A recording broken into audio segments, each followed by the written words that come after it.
Hi guys, welcome to my channel. ഇന്ന് ഞാൻ പരിചയപ്പെടുത്താൻ പോകുന്നത് ഞാൻ ഉണ്ടാക്കിയ ഒരു ഓർക്കിഡ് ടവറാണ്.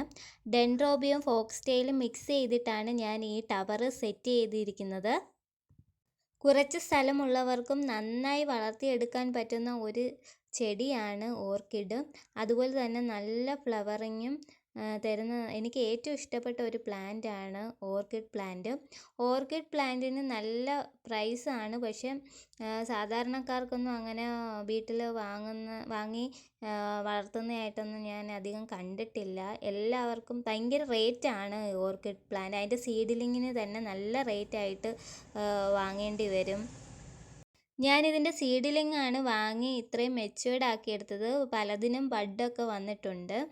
നല്ല ഹെൽത്തി റൂട്ടൊക്കെ ആയി എൻ്റെ പ്ലാന്റ്സ് വന്നിട്ടുണ്ട്. ഞാൻ അങ്ങനെ അധികം കെയറൊന്നും കൊടുക്കാറില്ല. ഒത്തിരി വെയിലുള്ള ഭാഗത്ത് ഓർക്കിഡ് വെക്കരുത്.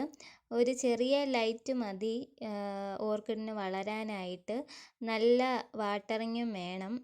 മഴ സമയങ്ങളിൽ നമ്മൾ വാട്ടറിങ് ഒഴിവാക്കുക, അല്ലെങ്കിൽ അതിൻ്റെ തണ്ടുകളെല്ലാം ഫംഗസ് ബാധയേറ്റ് നശിച്ചു പോകും. ഓർക്കിഡ് ചെടികൾ ഞാനിങ്ങനെ ടവറായിട്ട് സെറ്റ് ചെയ്യാൻ കാരണം ഇവിടെ അധിക സ്ഥലം ഓർക്കിഡ് ചെടികൾക്ക് വേണ്ടി മാത്രം മാറ്റി വെക്കാനില്ല. അതുകൊണ്ടാണ് ഞാൻ ഒരു ടവറായിട്ട് ഓർക്കിഡ് ചെടികൾ സെറ്റ് ചെയ്യാമെന്ന് വിചാരിച്ചത്.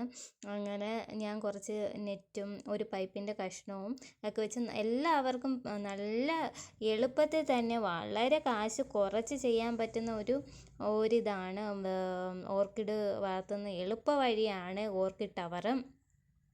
ഞാനും ഓർക്കിഡ് വളർത്തുന്നതിൽ ഒരു തുടക്കക്കാരിയാണ്. അപ്പോൾ എനിക്ക് ഇത്രയൊക്കെ അത് സക്സസ് ആവുമെങ്കിൽ നിങ്ങൾക്കും ഒട്ടും അറിയാത്തവർക്കും ഇതേപോലെ ഓർക്കിഡുകൾ വളർത്തി നല്ല നല്ല പൂക്കളും അതിൻ്റെ കാഴ്ചകളും ഒക്കെ ആസ്വദിക്കാവുന്നതേ ഉള്ളൂ.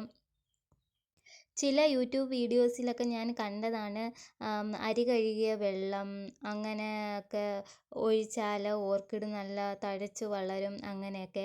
അതൊക്കെ കേട്ട് ഞാൻ രാവിലെയും വൈകിട്ടും എല്ലാം അരി കഴുകിയ വെള്ളവും ഒക്കെ കൊണ്ടുപോയി ഒഴിക്കുമായിരുന്നു. അപ്പോൾ അതിൻ്റെ ഫൈനൽ റിസൾട്ട് എനിക്ക് ഉണ്ടായെന്ന് വെച്ചാൽ സക്സസ് അല്ലായിരുന്നു. എനിക്ക് കുറച്ച് 2-3 ഓർക്കിഡിൻ്റെ ചെടികളും തൈകളും ഒക്കെ ചീഞ്ഞു പോയി. അതിനുശേഷം ഞാൻ സാഫ് കലക്കി ഒഴിച്ച് എൻ്റെ ചെടികൾ പിന്നെ രക്ഷപ്പെട്ടത്. പിന്നീട് ഞാൻ അരി കഴുകിയ വെള്ളവും അങ്ങനെ പലതരത്തിലുള്ള പരീക്ഷണങ്ങളൊന്നും ഞാൻ പിന്നെ ഓർക്കിഡ് ചെയ്തിട്ടില്ല. അതിന് ശേഷമാണ് ഞാൻ ഗ്രീൻ കെയർ ഞാൻ വാങ്ങിക്കുന്നത്. ഗ്രീൻ കെയർ ഒഴിച്ചതിൽ പിന്നെയാണ് എൻ്റെ ചെടികൾ നല്ല റൂട്ടൊക്കെ നല്ല ഹെൽത്തി റൂട്ടുകളായിട്ട് എനിക്ക് കാണാൻ കഴിഞ്ഞത്.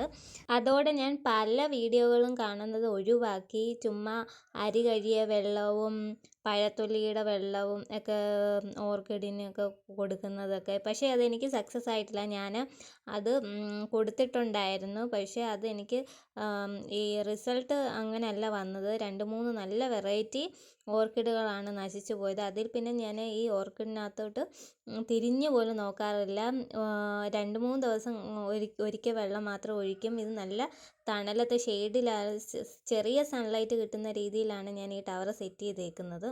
പിന്നെ നമ്മൾ ഈ ഗ്രീൻ കെയറിൻ്റെ ഫെർട്ടിലൈസർ യൂസ് ചെയ്തതിൽ പിന്നെയാണ് എനിക്ക് നല്ലൊരു റിസൾട്ട് ഉണ്ടായത്. ഓർക്കിഡിനകത്ത് അധികം ചീയലൊന്നുമില്ല.